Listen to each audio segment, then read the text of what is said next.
Renungan pagi menjadi Putra dan Putri Allah oleh Ellen G. White, 26 November 2021. Mari kita berdoa. Bapa kami yang di sorga, Allah pencipta langit dan bumi, laut dan segala isinya, Allah yang maha besar, maha kuasa, satu-satunya Allah yang benar, yang kami sembah selalu melalui anak-Mu yang tunggal, Yesus Kristus. Terpujilah Yesus, anak Allah yang maha tinggi, yang adalah satu-satunya jalan dan kebenaran dan hidup bagi kami. Pada pagi hari ini kami bersyukur boleh bangun dan berbakti, dan sebagaimana membaca dan mendengarkan nasihat firman-Mu, kiranya ini menjadi sukacita dari sekarang sampai kekekalan. Beserta kami sepanjang perbaktian ini, kehendak-Mu yang jadi. Ampun kami akan dosa dan salah, karena kami berdoa hanya melalui anak-Mu yang tunggal, Yesus Kristus, yang adalah Tuhan dan Juru Selamat kami. Amin. Renungan hari ini akan dibacakan oleh Ibu Yvonne Ayorbaba. Silahkan Ibu Yvonne. Terima kasih.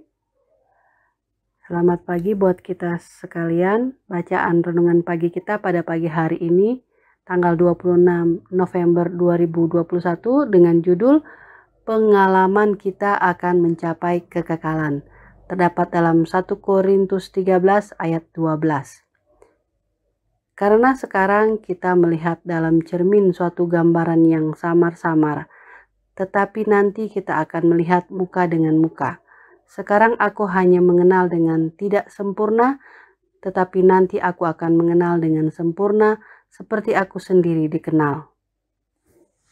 Pekerjaan hidup kita di sini adalah persiapan untuk hidup yang kekal. Pendidikan yang dimulai di sini tidak akan selesai dalam kehidupan ini. Itu akan terus bergerak maju sepanjang kekekalan, selalu berkembang, tidak pernah selesai. Semakin dan semakin lengkap akan terungkap hikmat dan kasih Allah dalam rencana penebusan. Juru Selamat ketika Dia menuntun anak-anaknya ke mata air kehidupan akan memberi banyak pengetahuan, dan hari demi hari karya Allah yang luar biasa, bukti dari kuasa-Nya dalam menciptakan dan menopang alam semesta, akan terbuka di hadapan pikiran dalam keindahan yang baru. Dalam terang yang bersinar dari tahta misteri akan menghilang, dan jiwa akan dipenuhi dengan keheranan pada kesederhanaan hal-hal yang belum pernah dipahami sebelumnya. Sekarang kita melihat melalui gelas dengan gelap, tetapi kemudian bertatap muka. Sekarang kita tahu sebagian, tetapi nanti aku akan mengenal dengan sempurna, seperti aku sendiri dikenal. Pikirkan apakah artinya belajar sepanjang masa kekekalan di bawah pengajaran Kristus secara pribadi.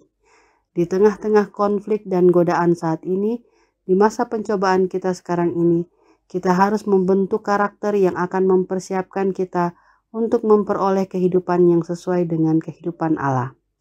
Kita harus tetap memandang hanya untuk kemuliaan Allah, dan dengan demikian tumbuh dalam kasih karunia dan pengetahuan akan Tuhan dan Juru Selamat kita, Yesus Kristus.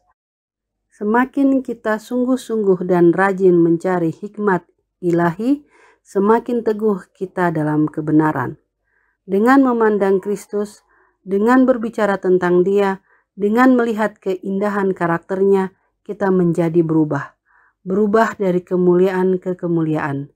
Dan apakah kemuliaan itu? Karakter. Dan Dia berubah dari karakter ke karakter. Jadi kita melihat bahwa ada pekerjaan penyucian yang berlangsung dengan memandang kepada Yesus. Terima kasih. Bacaan kita pada pagi hari ini, Tuhan Yesus memberkati. Terima kasih atas penata layanan Ibu Yvonne. Tuhan Yesus memberkati. Selamat pagi saudaraku dalam Tuhan. Renungan hari ini menyatakan bahwa pendidikan yang dimulai di dunia ini tidak akan selesai di dalam kehidupan ini, tetapi akan terus bergerak maju sepanjang kekekalan dan tidak pernah selesai. Artinya, kita akan belajar terus, khususnya tentang kasih Allah dalam rencana penebusan. Nah, dalam belajar atau menerima pendidikan, tentu ada gurunya. Siapakah guru kita? Mari kita mundur ke zaman Adam dan membaca dalam Counsels for the Church halaman 9 paragraf 2 yang berkata, menjadi seperti Yesus dalam karakter adalah tujuan Allah bagi umatnya. Sejak awal merupakan rencana Allah bahwa anggota keluarga manusia yang diciptakan menurut gambarnya harus mengembangkan karakter seperti Allah. Untuk mewujudkannya, orang tua pertama kita di Eden akan menerima instruksi dari Kristus dan para malaikat dalam percakapan tatap muka. Tetapi setelah Adam dan Hawa berdosa, mereka tidak dapat lagi dengan bebas berbicara kepada makhluk surgawi dengan cara ini. Adam dan Hawa menerima instruksi dari Yesus dan para malaikat. Artinya guru mereka adalah anak Allah dan para malaikat. Apakah peran Yesus sebagai guru berhenti setelah Adam dan Hawa jatuh dalam dosa? Tentu tidak. Memang mereka tidak bisa lagi bercakap dengan tatap muka, tetapi peran Yesus sebagai guru kita tidak berhenti. Mari kita baca salah satu buktinya yang terdapat dalam Hakim-Hakim 13 ayat 8 yang berkata, lalu Manoah memohon kepada Tuhan, katanya, ya Tuhan, berilah kiranya abdi Allah yang kau utus itu datang pula kepada kami dan mengajar kami apa yang harus kami perbuat kepada anak yang akan lahir itu. Manoah, ayahnya Simson, memohon kepada Tuhan dalam huruf besar yang adalah Allah Bapa agar mengutus abdi Allah untuk mengajar mereka cara mendidik anaknya nanti. Nah, siapakah abdi Allah yang Allah Bapa utus? Mari kita baca ayat selanjutnya. Hakim-Hakim 13 ayat 9 menyatakan, maka Allah mendengarkan permohonan Manoah, sehingga malaikat Allah datang pula kepada perempuan itu ketika ia duduk di padang dan ketika Manoah, suaminya itu tidak ada bersama-sama dengan dia.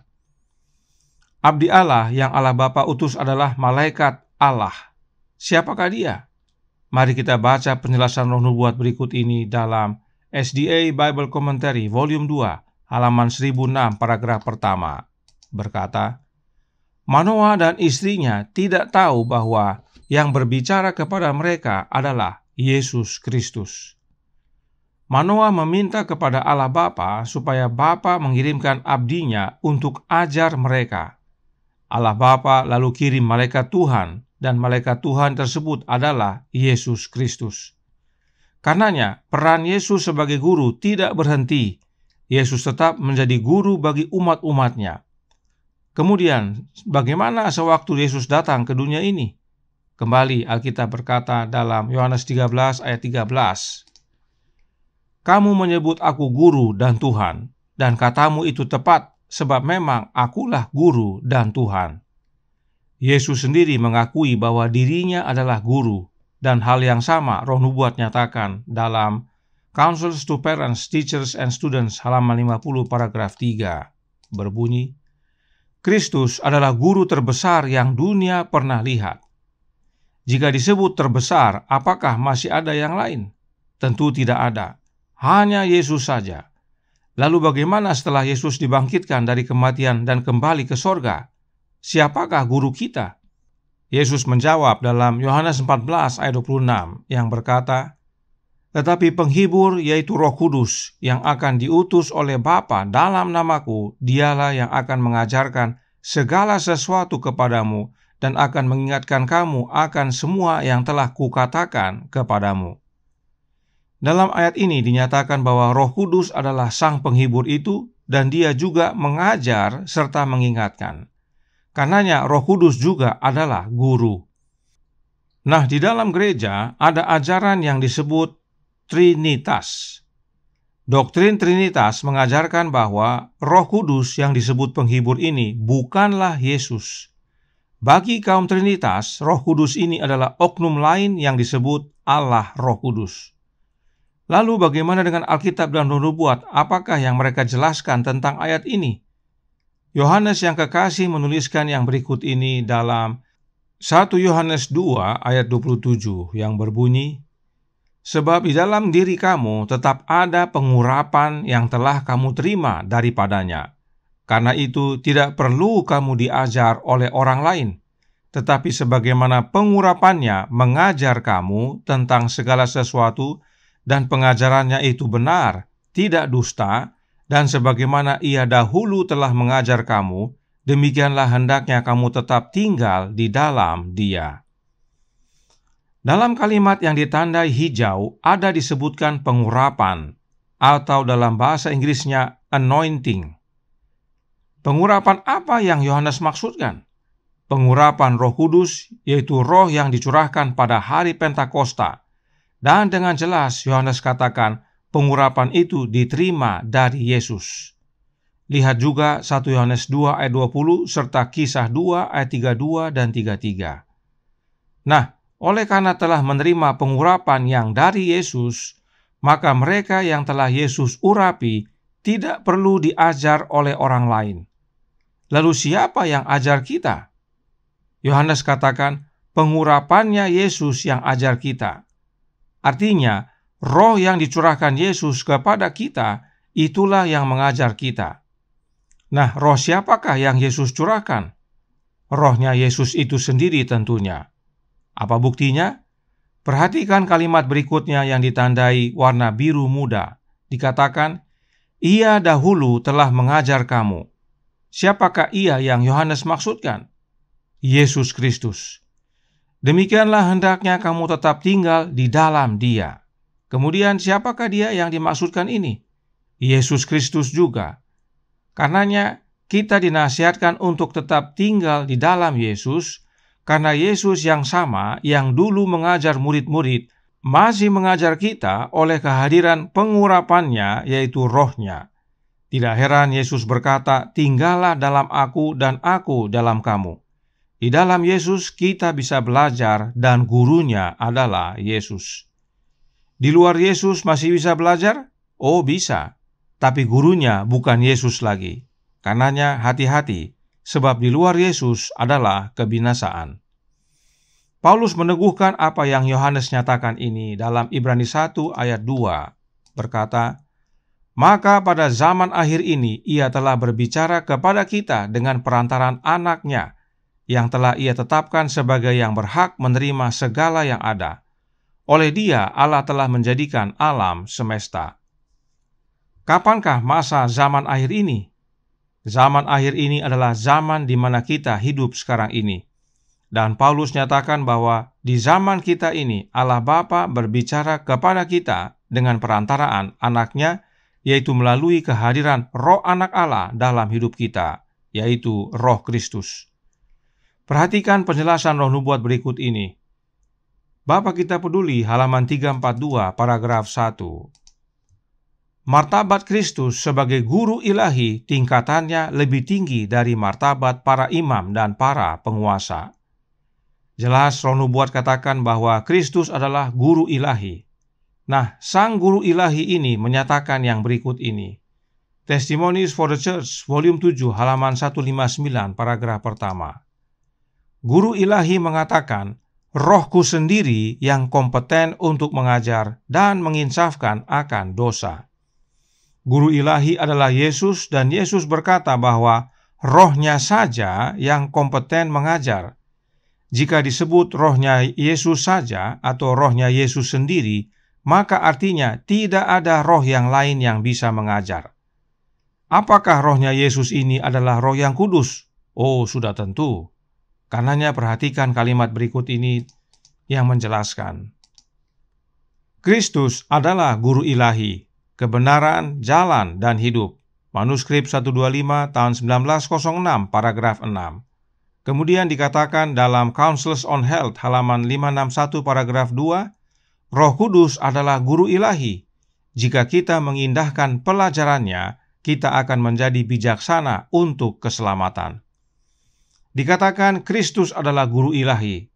Lalu Roh Kudus juga dikatakan guru ilahi. Lalu ada berapa guru ilahi kita? Guru ilahi kita hanya satu, saudaraku dalam Tuhan.